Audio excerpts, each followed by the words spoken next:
2024 সালের 31শে ডিসেম্বর পর্যন্ত যারা বিভিন্ন পার্শ্ববর্তী দেশ থেকে ভারতবর্ষে এসছে, কারা এসে হিন্দু, বৌদ্ধ, খ্রিস্টান, জৈন, শিখ, পার্সি, এই 6 ধর্মের মানুষ যারা এই পার্শ্ববর্তী দেশগুলোতে সংখ্যালঘু, সেই মানুষগুলো ধর্মীয় উৎপীড়নে তাদের মা বোনের ইজ্জত রক্ষার্থে তারা হিন্দুত্ব নিয়ে বাঁচার জন্য ভারতবর্ষে যদি এসে থাকে 31শে ডিসেম্বর 2024 সাল, তাহলে তাদের নিঃশর্ত নাগরিকত্ব ভারত সরকার দেবে। আজ সেটা স্বরাষ্ট্রমন্ত্রী ঘোষণা করেছেন।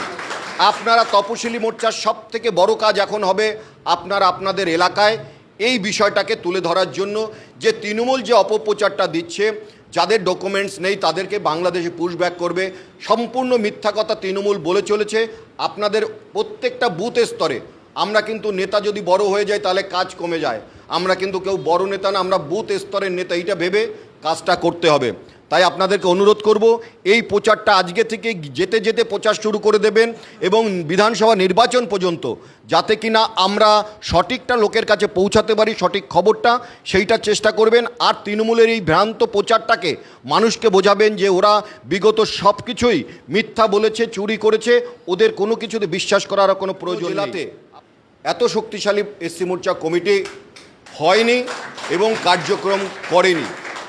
সম্মানীয় শান্তনু ঠাকুর যখন লোকসভা নির্বাচন হয়েছিল তখন আমার জেলার এসসি মোর্চার কমিটিদেরকে নিয়ে ঠাকুরনগর একটা লজে মিটিং করেছিলেন।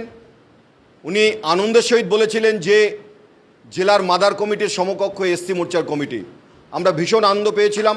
আমরা সব স্তরের মানুষ সব জায়গায় অক্লান্ত পরিশ্রম করে আমরা আমাদের নিজেদের বুথটাকে ভালো মার্জিনে জেতানোর চেষ্টা। এবছরে 26-এর নির্বাচন আর হাতে মাত্র 5টা মাস টাইম আছে, সেই অর্থে 5 থেকে 6 মাস।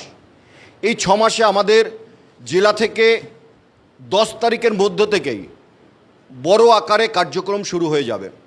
সেই কার্যক্রমে আমাদের একটাই বক্তব্য থাকবে, আপনারা কেউ শুধু ভাববেন না যে ও মাদারে আছে, আমি এসসি মোর্চায় আছি, আমি যুব মোর্চায় আছি, আমি মহিলা মোর্চায় আছি, এরকমটা নয়। আমরা সবাই বিজেপিতে আছি।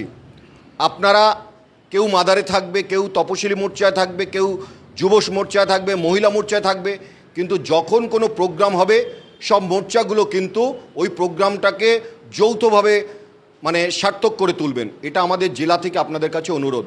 জানি না আগামী দিনে কে কোন দায়িত্বে আমরা আসব, যে যেখানেই যে দায়িত্বেই আসি না কেন, সেটা আমি থেকে এখানে একটা পদ এখনও কনফার্ম হয়েছে, সেটা আমাদের জেলা সভাপতি সম্মানীয় বিকাশ ঘোষ মহাশয়ের পদ। আর আমাদের কারু পদ এখনও কনফার্ম হয়নি। কিন্তু আমরা প্রত্যেকেই, আমরা যারা এখানে উপস্থিত হয়েছি, যারা এখানে উপস্থিত হতে পারিনি, তারা প্রত্যেকেই দলের পক্ষ থেকে দায়িত্ব পাবেন। সেই দায়িত্বটা যে কোনো দায়িত্ব হতে পারে, দায়িত্বটা হচ্ছে বিজেপির দায়িত্ব। আমরা বিধানসভায় ভালো ব্যবধানে তৃণমূলকে হারাবো, ক্ষমতার অলিন্দে পৌঁছাবো এবং পশ্চিমবঙ্গ থেকে তৃণমূল সরকারকে চিরতরে বিদায় দেবো। এটাই থাকবে আমাদের একমাত্র লক্ষ্য।